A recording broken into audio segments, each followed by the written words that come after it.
신약성경 사도행전 10장 44절부터 48절까지 말씀, 우리 한 목소리로 하나님 말씀을 봉독하겠습니다. 베드로가 이 말을 할 때에 성령이 말씀 듣는 모든 사람에게 내려오시니 베드로와 함께 온 할례 받은 신자들이 이방인들에게도 성령 부어주심으로 말미암아 놀라니 이는 방언을 말하며 하나님 높임을 들음이러라. 이에 베드로가 이르되 이 사람들이 우리와 같이 성령을 받았으니 누가 능히 물로 세례 베품을 금하리요 하고 명하여 예수 그리스도의 이름으로 세례를 베풀라 하니라. 그들이 베드로에게 며칠 더 머물기를 청하니라. 아멘. 지난 주간에 저는 놀라운 생명의 신비를 경험을 했습니다. 제 사무실에 어떤 집사님께서 예쁜 화초를 가져다 주셨는데 지난 겨울에 그 화초가 다 말라 죽게 되었습니다. 그런데 배미자 집사님께서 당신이 화초를 살리는 재주가 있다고 가져가시겠다고, 그래서 정말 가져가셔서 얼마 있다가 가져오셨는데, 근데 지난 한 주간 동안 그 죽었던 화초에서 예쁜 꽃이 핀 거예요. 생명의 신비를 저는 보았습니다. 그것을 어떻게 설명이 안 됩니다. 겉으로는 다 죽어 있는 것 같은데 그 안에 생명의 씨가 있는 거예요. 이런 일을 가리켜서 우리는 신비로운 일이다, 그렇게 얘기를 합니다. 신비롭다. 정말 우리가 갖고 있는 우리의 신앙, 우리의 믿음은 신비로운 것입니다. 잘 설명이 안 됩니다. 왜냐하면 영이신 하나님께서 하시는 일이기 때문에 그렇습니다.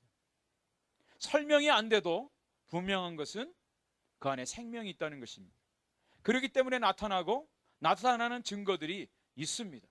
그것을 부인할래야 부인할 수 없는 놀라운 하나님의 역사가 그 안에 담겨져 있습니다. 오늘 본문 말씀은 사도행전 10장 전체의 마지막 결론 부분입니다. 사도행전 10장은 계속해서 몇 주 동안 제가 설교를 드린 것처럼 고넬료와 베드로의 만남의 사건을 기록하고 있습니다. 그런데 단순한 두 사람의 만남이 아니었습니다.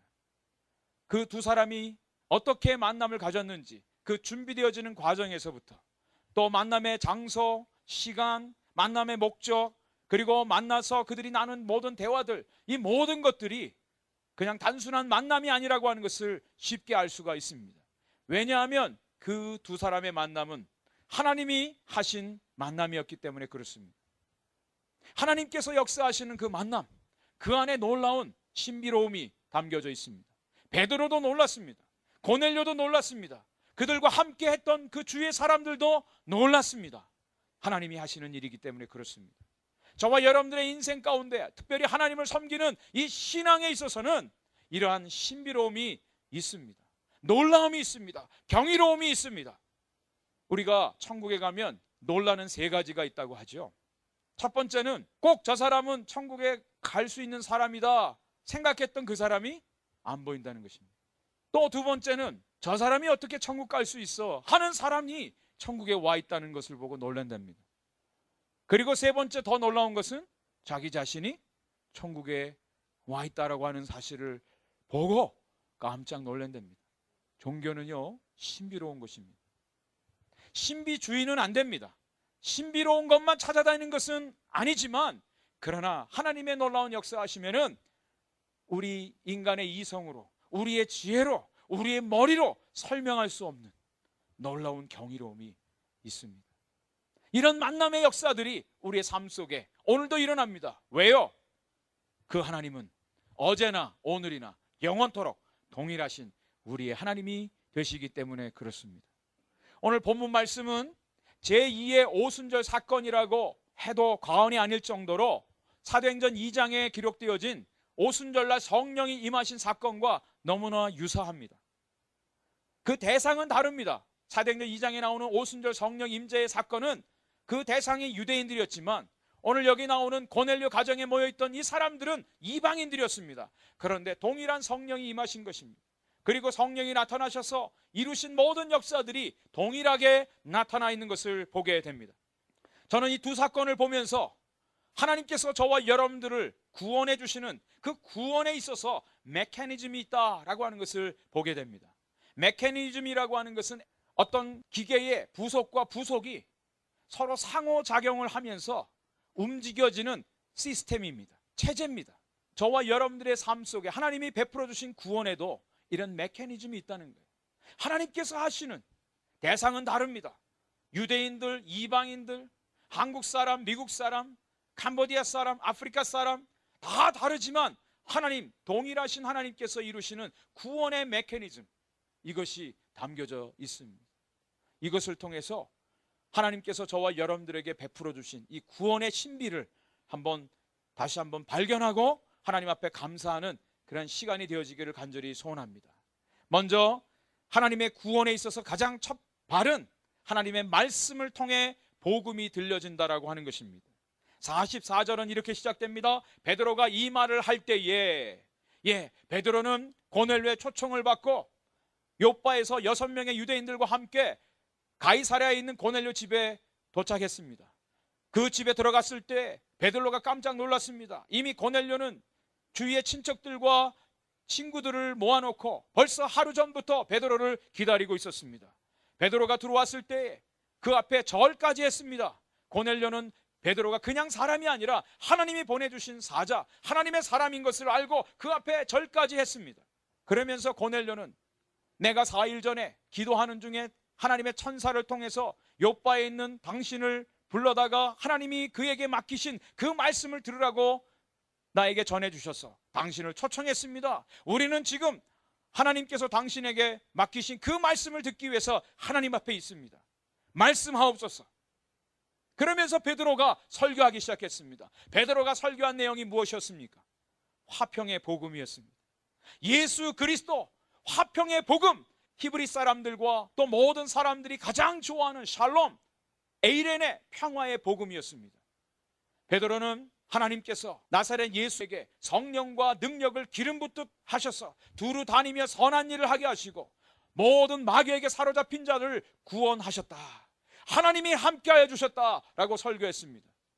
그리고 유대인들이 나무에 달아 죽인 그 예수라고 하는 분을 하나님이 다시 살리셔서 죽은 자와 산 자의 재판자가 되게 하셨다. 그리고 그 예수 그리스도를 믿는 사람들, 그 예수 그리스도의 이름을 힘입어서 죄사함을 얻고 구원을 받게 하신다. 복음의 진리를 선포했습니다. 이것이 기독교의 진리입니다. 기독교는 복잡하지 않습니다. 저와 여러분들 모든 인간들은 죄로 인하여 죽었는데 하나님과 분리되어져서 영적인 죽음 가운데 사망의 종로로 됐는데 예수 그리스도를 이 땅에 보내주셔서 그분이 십자가의 죽으심으로 말미암아 그 예수 그리스도를 믿는 사람들은 죄사함을 얻고 구원을 주신다. 이것이 기독교의 진리입니다. 이 복음을 증거했다는 것입니다. 이것은 고넬료 가정에 모여있던 그 이방인들에게는 처음 듣는 말씀이었습니다. 들어본 적이 없는 말씀이었습니다. 그 당시에 로마 제국의 시민들, 전 세계를 지배했던 강력한 로마 제국의 시민들, 나름대로 자부심을 가졌던 사람들입니다. 그렇지만 그들은 이 말씀을 들어본 적이 없는 사람들입니다. 생명의 구원의 말씀을 들어본 적이 없었던 사람들입니다. 그 고넬료 사람들에게 베드로가 찾아와서 하나님이 그에게 주신, 그가 경험한 예수 그리스도의 복음을 증거하게 하신 것입니다. 저와 여러분들이 어떻게 예수 그리스도를 알게 되었습니까? 우리의 머리로, 우리의 학문으로, 우리의 지적인 능력으로, 우리의 이성으로는 하나님을 알 길이 없습니다. 하나님께서 자기 자신을 나타내 보여주시고 하나님의 구원의 진리를 우리에게 보여주시기 전까지는 우리가 하나님을 알 수도, 그분이 우리에게 베풀어 주신 구원의 비밀을 알 수가 없습니다. 그래서 기독교를 가리켜서 계시 종교라고 말합니다. 계시 종교는 자연 종교하고는 다릅니다. 자연 종교는 인간의 힘과 노력으로 구원의 길을 찾아가는 것을 말합니다. 그런데 기독교는 하나님이 우리에게 자신을 나타내 보여주셨어요. 그것을 계시했다라고 말씀합니다. 계시의 종교입니다. 계시 중에서 가장 중요한 것은 바로 하나님께서 이루신 구원의 역사, 당신의 아들 예수 그리스도를 이 땅에 보내주셔서 십자가에서 물과 피를 다 쏟기까지 죽어주심으로 우리의 모든 죄를 용서해 주시고 그 죽으셨던 예수 그리스도가 다시 사흘 만에 부활하심으로 영원한 생명, 부활의 생명을 얻게 하신 이 예수 그리스도의 복음의 진리, 이것은 모든 사람들에게 주어진 것이 아닙니다. 하나님이 얼마든지 부르시고 선택하신 사람들에게 주신 구원의 진리입니다. 이것을 가리켜서 특별계시라고 얘기합니다. 특별계시는 바로 하나님이 우리에게 허락해 주신 이 구원의 진리를 나타내 주신 것인데 바로 성경 말씀이죠. 하나님의 말씀을 통해서 우리가 이 구원의 생명의 진리를 듣게 되고 깨닫게 되고 그 예수 그리스도를 믿게 되어서 저와 여러분들이 구원받은 하나님의 자녀가 될 수가 있게 된 것입니다. 다른 길은 없습니다. 하나님의 말씀이 우리 가운데 들려질 때 우리가 그 말씀을 깨닫고 믿게 되고 하나님의 놀라운 구원의 선물을 받게 되는 것입니다. 그래서 디모데후서 3장 15절에 이렇게 말합니다. 어려서부터 성경을 알았나니 성경은 능히 너로 하여금 그리스도 예수 안에 있는 믿음으로 말미암아 구원에 이르는 지혜가 있게 하느니라. 여러분, 다른 어떤 책에서 이 생명의 구원, 예수 그리스도의 복음을 가르쳐 준 책이 있습니까? 오직 성경 말씀이 하나님이 허락하신 이 구원의 진리를, 구원의 지혜를 저와 여러분들에게 알게 해 주셨습니다. 베드로전서 1장 23절에 너희가 거듭난 것이 썩어질 씨로 된 것이 아니요 썩지 아니할 씨로 된 것이니 살아있고 항상 있는 하나님의 말씀으로 되었느니라. 저와 여러분들이 어떻게 영적으로 거듭나? 오직 하나님의 말씀, 생명의 말씀이 씨가 되어서 저와 여러분들이 새롭게 영적으로 태어나서 하나님의 자녀가 되게 된 것입니다. 그런데 이 말씀을 우리에게 들려주는 사람이 있어야만 이 말씀을 듣게 됩니다. 로마서 10장 13절부터 17절에 누구든지 주의 이름을 부르는 자는 구원을 얻으리라, 이 말씀이 있는데 그런즉 그들이 믿지 아니하는 이를 어찌 부르리요? 예수님의 이름을 불러야 구원받는다고 합니다. 그런데 믿지도 않는 사람을 어떻게 부를 수 있겠느냐? 듣지도 못한 이를 어찌 믿으리요? 우리가 어쨌든 그 말씀을 듣지 못했는데 어떻게 믿을 수 있겠느냐라고 하는 거죠. 전파하는 자가 없이 어찌 들으리요? 우리에게 말씀을 전해주는 사람이 없다면 어떻게 우리가 들을 수 있겠느냐? 역으로 말하고 있습니다. 보내심을 받지 아니하였으면 어찌 전파하리요? 보내심을 받고 복음을 전파해 준 사람이 있어서 우리가 그 말씀을 듣게 되었고, 말씀을 듣고 그 예수 그리스도의 이름을 부르게 되어서 구원을 받을 수 있게 되었다는 것이죠. 그러므로 믿음은 들음에서 나며 들음은 그리스도의 말씀으로 말미암았느니라. 믿음이 어디서 나요? 하나님의 말씀을 들음으로 나는 거예요. 들음으로. 하나님의 말씀이 들려질 때 우리 안에 그 말씀을 믿고 싶은 마음이 생깁니다. 그리고 깨닫고 그 예수 그리스도를 믿게 됩니다. 여기서 고넬료 집에 모여있던 사람들이 베드로가 들려준 이 말씀을 어떻게 들었습니까? 그냥 여기서 들었다라고 하는 이 말은 단순히 귀로 들었다는 이야기가 아닙니다. 여기 아쿠오라고 하는 이 단어는 그냥 스쳐 지나가는 그런 들음이 아니라 귀를 기울여서 경청하고 마음으로 순종하고 싶은 마음을 가지고 들었다는 것입니다. 고넬료 가정에 모였던 이 사람들은 하나님의 말씀을 귀로만 들은 것이 아니라 마음으로 듣고 그 말씀대로 순종하여 예수 그리스도를 마음으로 영접을 하게 되었습니다. 하나님의 말씀이 하나님의 놀라운 섭리 가운데 저와 여러분들에게도 다양한 방법으로 들려졌기 때문에 저와 여러분들이 오늘 예수를 믿고 그 주님을 구주로 고백하고 하나님을 예배하고 있는 것입니다. 어떤 분들은 오늘이 바로 그 시간이 될 수도 있습니다.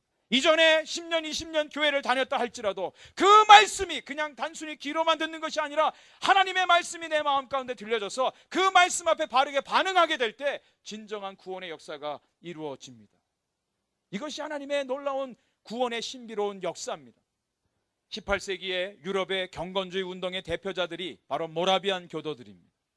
이분들은 신앙의 자유를 찾아서 체코, 보헤미안 사람들인데 독일로 나왔습니다. 진젠돌프 백작에 의해서 이 모라비안 교도들이 만들어지고 그분들이 경건하게 주님을 섬기면서 이분들이 했던 것이 바로 선교였습니다.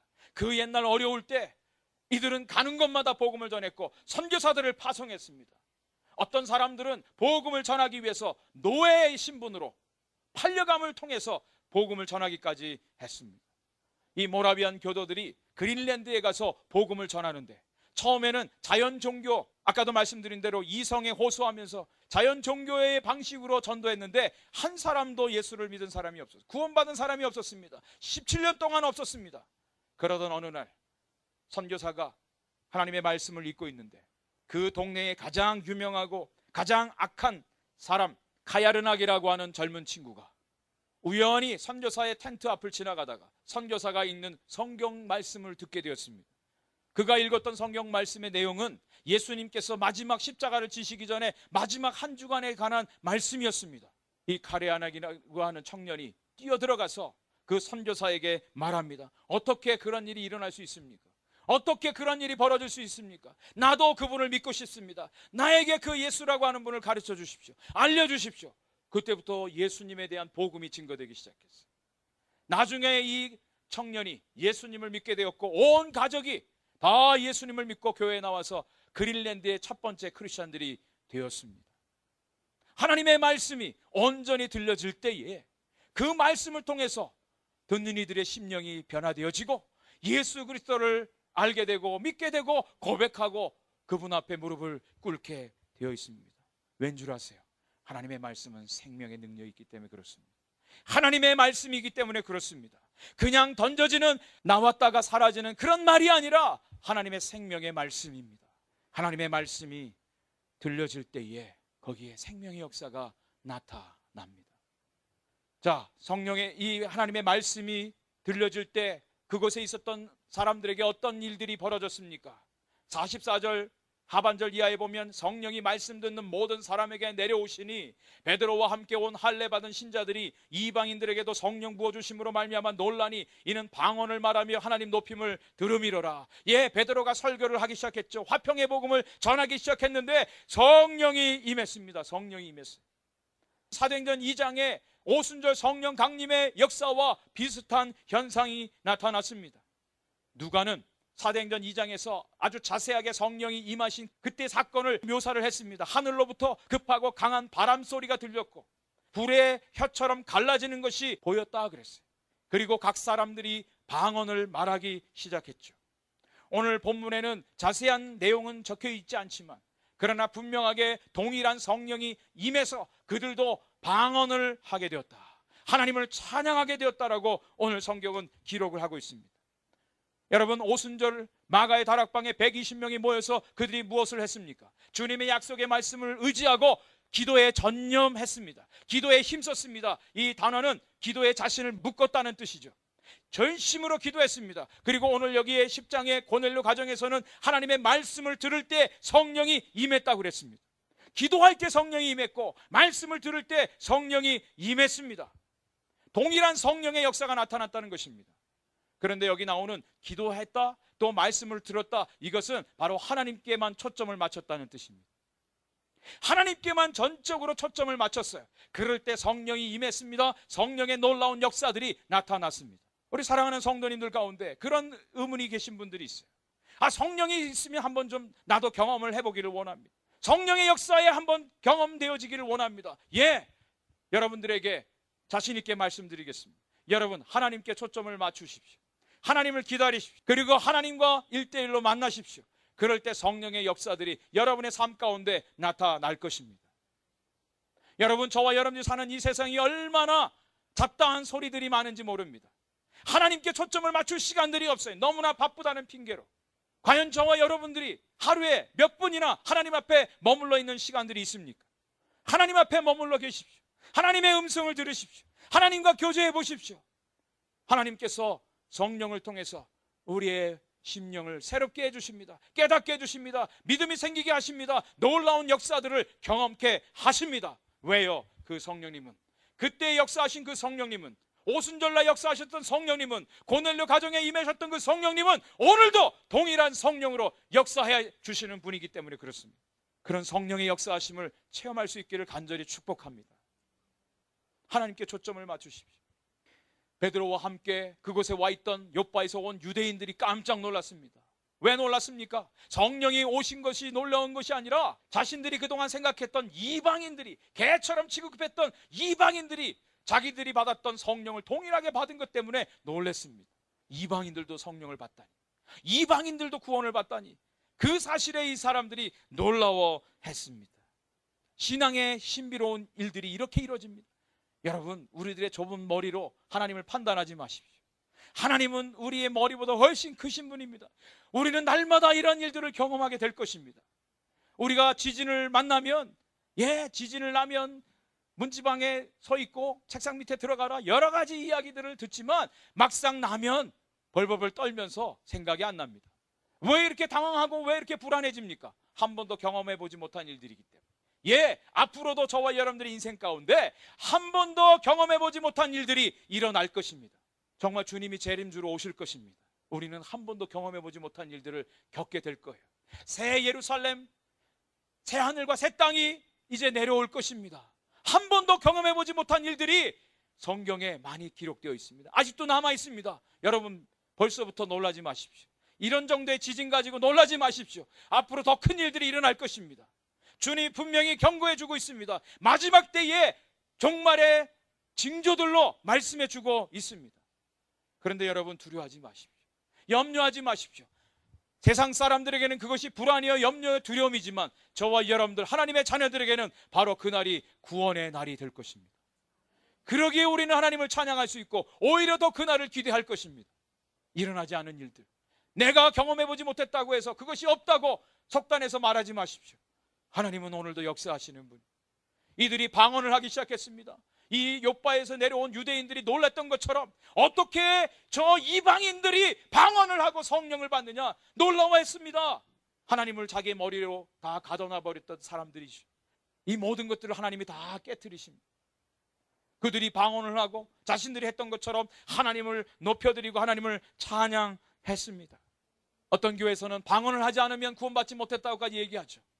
예, 성경은 분명히 방언을 이야기하고 있습니다. 하늘의 언어입니다. 우리가 배워서 하는 언어가 아니라 하나님이 주신 하나님의 언어입니다. 저는 저와 여러분들이 방언할 수 있기를 간절히 축복합니다. 하나님이 은사로 주실 때 받으세요. 경험해 보세요. 하나님이 하시는 것입니다. 내 의지하고는 상관없이 하나님께서 성령께서 하시는 일들이에요. 그렇지만 지나치게 그것만 쫓아다니지 마십시오. 때도 없이 시도 때도 없이 아무데나 하지 마십시오. 질서를 따라 해야 됩니다. 방언 못한다고 걱정하지 마세요.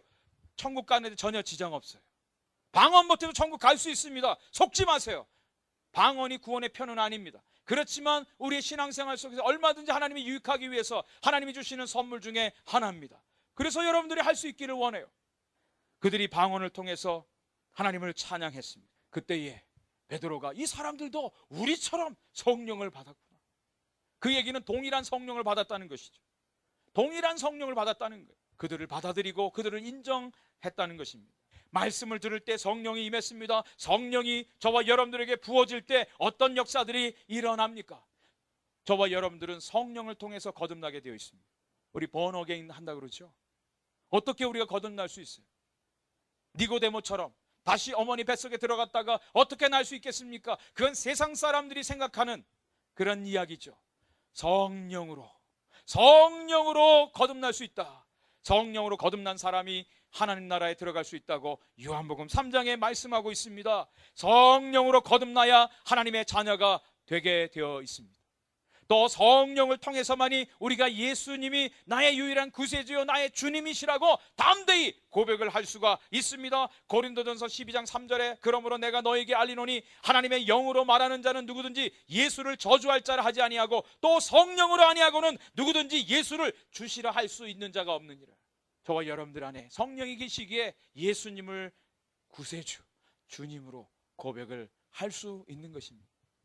또 성령을 통해서 우리가 하나님의 자녀된 것을 성령님이 우리 안에서 증거해 주신다고 말씀해 주고 있습니다. 로마서 8장 16절에 성령이 친히 우리 영과 더불어 우리가 하나님 자녀인 것을 증언하시느니라. 우리 안에 성령이 계셔서 우리가 하나님의 자녀라고 하는 것을 많은 사람들에게 선전해 주십니다. 또 성령을 통해서 우리 안에 하나님의 자녀로서의 삶의 성품들이 나타나게 되어 있습니다. 이른바 성령의 열매죠. 갈라디아서 5장 16절에 오직 성령의 열매는 사랑과 희락과 화평과 오래 참음과 자비와 양성과 충성과 온유와 절제라고 말씀하고 있습니다. 그래서 예수님 안에 성령이 우리 안에서 주인 되어 주시면 변화되지 않을 사람이 없어요. 예, 본 바탕은 변하지 않습니다. 그렇지만 얼마든지 주님의 인격으로 우리의 삶이 변화될 수가 있습니다. 성령이 우리를 인도하십니다. 또 성령께서 우리를 통하여 복음의 능력으로 복음을 증거하게 하십니다. 오직 성령이 너에게 임하시면 너희가 권능을 받고 예루살렘과 온 유대와 사마리아 땅끝까지 이르러 내 증인이 되리라. 제정신으로는 우리가 예수님 못 전합니다. 제정신으로는 안 됩니다. 성령께서 우리에게 임하시면 전할 수 있어요. 예수님을 소개합니다. 담대하게 예수 믿으라고 말할 수 있습니다. 성령이 하시는 일입니다. 마지막으로 6번째, 성령이 하시는 일은 이방인이든지 유대인이든지 모두가 신앙 안에서 하나 되게 하십니다. 같은 유니폼을 입게 하십니다. 예수님의 유니폼을 입게 하셔서 그리스도인이 되게 하십니다. 에베소서 4장 3절 이하의 평안에 매는 줄로 성령이 하나 되게 하신 것을 힘써 지키라. 몸이 하나여 성령도 한 분이시라. 예, 성령은 한 분이세요. 오순절에 임했던 그 성령님, 고넬료 가정에 임했던 그 성령님, 오늘도 우리 가운데 동일한 성령이 임하셔서 예수를 구주로 고백하게 하시고 우리 안에 하나님의 놀라운 성품을 갖게 하여 주시고 담대하게 복음을 증거하게 하시고 이방인이나 유대인이나 나와 다른 사람들을 사랑하게 하시고 하나 되게 하셔서 하나님을 섬기게 하십니다. 다 성령님이 하시는 일들입니다. 우리가 예수를 믿는다라고 하는 것은 우리 안에 성령님이 계시다라고 합니다. 성령이 계시다. 한국의 유명하신 그 이어령 그분이 쓰신 책 중에 아들이여 이 산하를 이라고 하는 책에 나오는 이야기입니다. 어떤 마을에 오랫동안 수염을 길게 기르신 할아버지 한 분이 계셨어요. 이분이 그 마을에 아주 유명한 상징적인 분입니다. 그런데 그 동네에 살고 있는 꼬마가 궁금한 것이 있었어요. 그래서 그 할아버지만 만나면 한번 꼭 물어보리라 했던 것이 있었어요. 그래서 어느 날 기회가 돼서 물어봤습니다. 할아버지 그 수염이 참 멋있는데 주무실 때 그 수염을 이불에 안에다 넣고 주무십니까? 바깥에 넣고 주무십니까? 여쭤봤어요. 그게 궁금했던 거예요, 이 아이는요. 그런데 이 할아버지가 대답을 하려다 보니까 생각이 안 나요. 내가 안에다 넣고 자는지 바깥에다 꺼내놓고 자는지 생각이 안 나는 거예요. 그래서 아이에게 솔직하게 야, 나도 잘 모르겠다. 내가 오늘 밤에 자보고 내일 아침에 답을 해주겠다. 그래서 이 할아버지가 그날 밤에 잠을 주무시는데 수염을 이불 속에다 넣고 주무시니까 답답한 거예요. 그래서 다시 또 꺼내놓으니까 쓸쓸해요. 넣었다 뺐다 잠을 잘 수가 없었어요. 그 다음날 이 아이에게 만나서 나도 잘 모르겠다 그런 얘기를 했어요. 무엇을 얘기합니까? 정말 여러분 예수를 믿으십니까? 정말 예수님 믿으세요? 여러분 20년 30년 교회 생활 하시지 않았습니까? 예수 믿는다고 하시지 않았습니까? 정말 믿으세요? 혹시 이 할아버지처럼 넣었는지 밖에 있는지 안에 있는지 밖에 있는지 잘 모르시는 분 혹시 있지 않으세요? 여러분 저와 여러분들이 분명히 예수 그리스도를 믿는다라고 하는 것은 우리 안에 성령님이 계심으로 확인되어집니다. 고민할 필요 없어요. 잠 못 주무실 필요 없어요. 내가 천국 가나 못 가나 그거 가지고 염려하지 마십시오. 여러분 안에 성령이 계십니까? 오늘도 여러분 심령 가운데 성령님이 지배하고 계세요? 그러면 여러분들은 하나님의 자녀입니다. 누가 뭐래도 하나님의 자녀입니다. 염려하지 마세요. 두려워하지 마세요. 성령이 여러분 가운데 임하시면 우리는 누가 뭐래도 하나님의 자녀예요. 하나님 나라에 갈 수가 있습니다. 하나님의 은혜 안에 거할 수가 있습니다. 성령이 저와 여러분들의 삶을 하나님의 자녀답게 만들어 가십니다. 이 모든 것들이 바로 구원입니다. 성령을 받고 놀라운 일들이 벌어졌을 때 베드로가 이렇게 말합니다. 이 사람들이 우리와 같이 성령을 받았으니 누가 능히 물로 세례 베품을 금하리요 하고 명하여 예수 그리스도의 이름으로 세례를 베풀라 하니라. 성령을 받았어요. 우리와 같이 이 사람들도 성령을 받았다. 하나님께서 이 이방인들도 구원해 주신다. 그것을 확인하고 베드로가 명령한 것이 이 사람들에게 세례를 베풀라. 예수 그리스도의 이름으로 세례를 베풀라고 명령했습니다. 동일한 성령이 임했습니다. 그리고 동일하게 예수 그리스도를 믿습니다. 그런 사람들이 받는 것이 바로 세례예요. 세례라고 하는 것은 그리스도와 연합됨을 의미합니다. 로마서 6장에 보면 무릇 그리스도 예수와 합하여 세례를 받은 우리는 그의 죽으심과 합하여 세례를 받은 줄을 알지 못하느냐? 그러므로 우리가 그의 죽으심과 합하여 세례를 받았으므로 그와 함께 장사되었나니 이는 아버지의 영광으로 말미암아 그리스도를 죽은 자 가운데서 살리심과 같이 우리로 또한 새 생명 가운데 행하게 하려 하심이라. 저와 여러분들이 세례를 받았다는 것은 그리스도와 함께 연합되었다는 것, 예수님과 함께 죽었다는 것을 선언하는 것입니다. 그리고 예수님이 부활하신 것처럼 예수님의 생명으로 산다, 예수님의 생명, 영원한 생명으로 사는 것을 모든 사람들에게 증거하는 것입니다. 이것이 세례입니다. 그냥 교회 왔으니까 6개월 됐으니까 세례 교육을 받았으니까 받는 세례가 아니라 정말 그리스도가 내 인생의 주인이십니다 라고 하는 것을 믿고 고백하는 사람, 그리고 정말 그렇게 살기를 결단하는 사람 받는 것, 이것이 바로 세례입니다. 이 세례는 예수의 이름으로 모든 사람들, 이방인이나 유대인이나 한국인이나 미국인이나 아프리카 사람이나 모든 사람들이 동일하게 받는 것입니다. 여기에 대해서 사도 바울은 세례를 이스라엘 백성들이 애굽에서 나와서 홍해를 건넌 사건에 비유해서 세례를 설명해 주고 있습니다. 고린도전서 10장에 보면 형제들아 너희가 알지 못하기를 원하지 아니하노니 우리 조상들이 다 구름 아래에 있고 바다 가운데로 지나며 모세에게 속하여 다 구름과 바다에서 세례를 받고, 이스라엘 백성들이 바다에서 세례를 받았답니다. 어떻게 이스라엘 백성들이 바다에서 세례를 받을 수 있었습니까? 예, 그들이 유월절 어린 양의 능력으로 애굽을 탈출했습니다. 앞에 홍해가 갈라졌습니다. 그때 모세가 지팡이를 앞으로 던졌을 때에 홍해가 갈라지고 그들이 마른 땅처럼 건넜습니다. 그리고 뒤따라오던 애굽의 군사들은 다시 그 물이 합해지니까 다 물고기밥이 되었습니다. 이것이 세례입니다. 이스라엘 백성들은 다시 애굽으로 돌아갈 수 없다는 의미입니다. 이것이 세례의 의미예요. 세례를 받았다는 것은 내가 이제는 이전의 삶과는 다르게 살겠다라고 하는 것입니다. 다시 세상으로 돌아갈 수 없다라고 하는 것을 선언하는 것, 그것이 세례입니다. 내가 세례를 받고도 여전히 세상과 짝하고 세상의 방법으로 산다면 여러분, 그거 세례 아닙니다. 물론 아무리 100번을 해도 그건 세례가 될 수가 없습니다. 진정한 세례는 예수 그리스도와 함께 내가 죽은 것입니다. 이것을 확인하는 것입니다. 그리고 예수님의 생명으로 사는 것입니다. 고넬료 가정에 있던 그 사람들, 이제 완전히 주님 앞에서 결단을 한 것이죠. 비록 자기들은 로마 시민들이지만 이제는 로마 황제가 자신들의 주인이 아니라 오직 예수 그리스도만이, 오직 예수 그리스도만이 나의 주님이십니다. 이것을 고백하는 거예요. 제가 지난 금요일 날 영화 한 편을 봤습니다. 그 영화 제목이 신이 보낸 사람. 지금 북한의 지하교회 성도들을 그린 영화였습니다. 그 영화를 보면서 제 마음이 많이 찔림이 있었습니다. 북한에 지금도 지하교회 성도들이 있습니다. 굴에 모여서 그 캄캄한 굴에서 하나님을 찬양해요. 발각되어지는 날에는 수용소로 갇히고 매를 맞고 심지어는 사형에 처해 죽는 모습이었습니다. 그러면서도 그런 갈등들이 있어요. 모진 고문 가운데 다른 사람들을 고발해야 하는 그런 아픔들. 그렇지 않으면 끝까지 자기가 그 길을 가야 순교의 잔을 마시는 그 길이었습니다. 그걸 가지고 갈등하는 모습이었어요.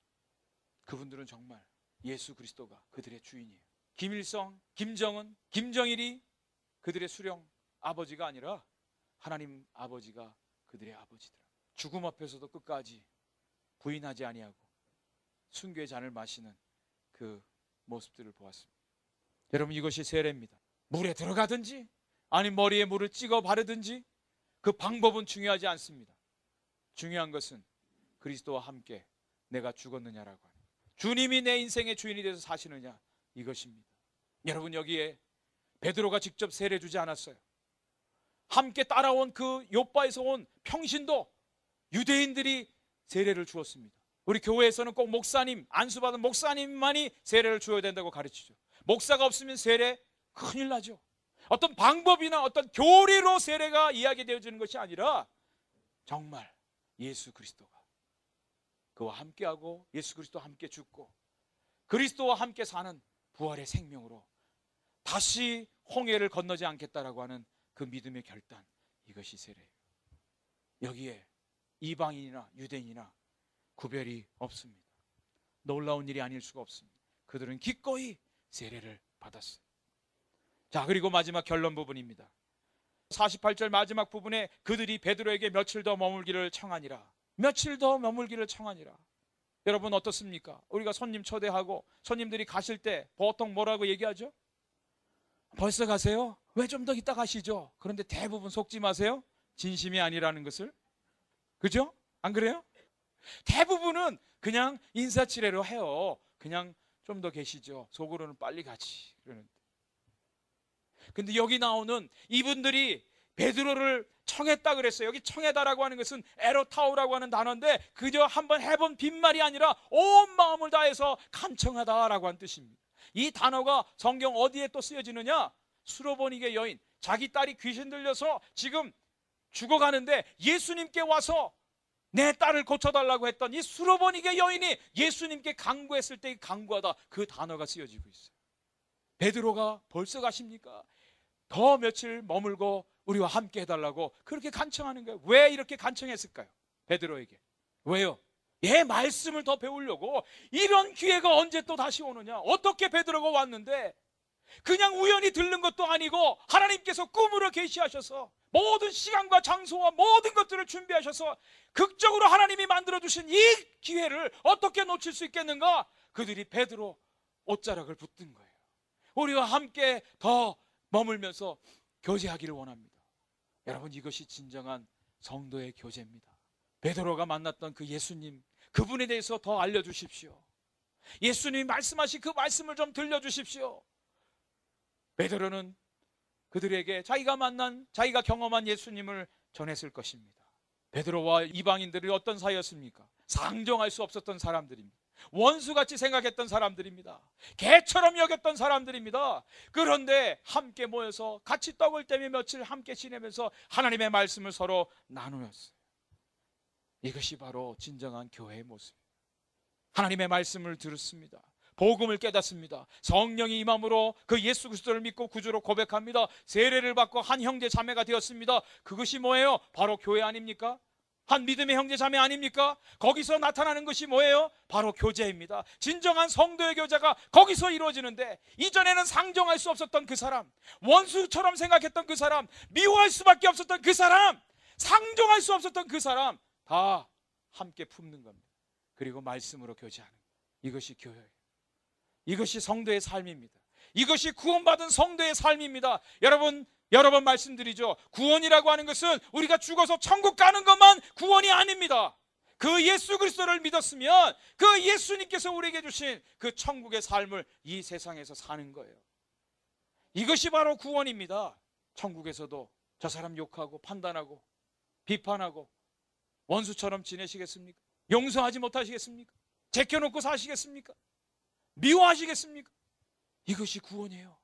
하나님의 은혜가 우리 가운데 진정으로 임할 때 우리 안에 이런 진정한 교제가 이루어집니다. 모든 편견, 내가 갖고 있던 선입관, 내가 갖고 있던 좁은 생각들, 이 모든 것들을 다 내려놔야 돼. 다 내려놔야 돼. 어제 토요일 날 미술반 어느 권사님이 오셨어요. 어젯밤 지진이 괜찮으셨습니까? 예, 그 권사님 집에도 많이 넘어지고 그랬대요. 그런데 그분이 어떤 다른 분 이야기를 하시더라고요. 그 어떤 자기가 아는 권사님은 컬렉션이 취미래요.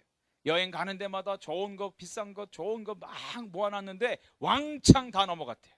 그러면서 하시는 이야기가 이 세상의 것 다 깨어집니다. 그거 깨달았다는 거예요.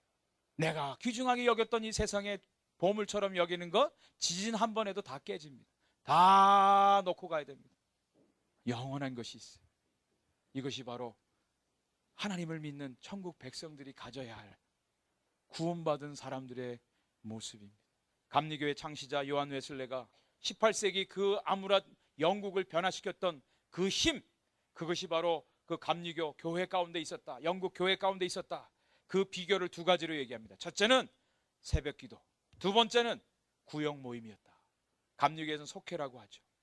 우리로 말하면 사랑방 모임이었다. 그렇게 얘기합니다. 새벽기도와 사랑방 모임, 그곳에서 정말 그 사랑을 나누라는 거예요.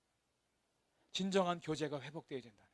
사랑방 모임이 집에서 키우는 개 얘기로 끝나는 것이 아니라 정말 진정한 사랑으로 감싸고 서로 격려하고 위로하고 기도해주는 진정한 교제, 이것이 바로 구원받은 성도들의 모습이에요.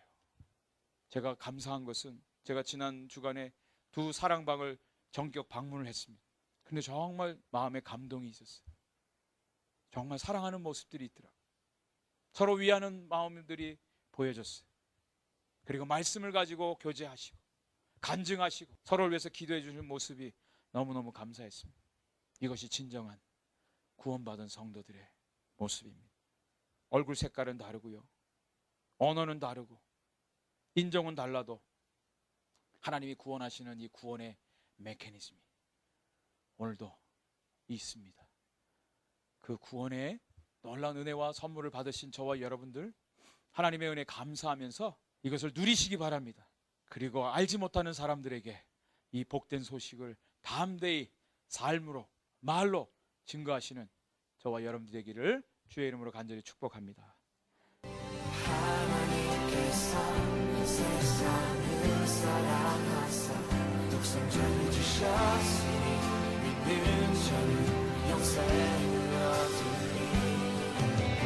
하나님께서 세상을 사랑하사 독생자를 주셨으니 믿는 자는 영생을 얻으리. 하나님께서 세상을 사랑하사 독생자를 주셨으니 믿는 자는 영생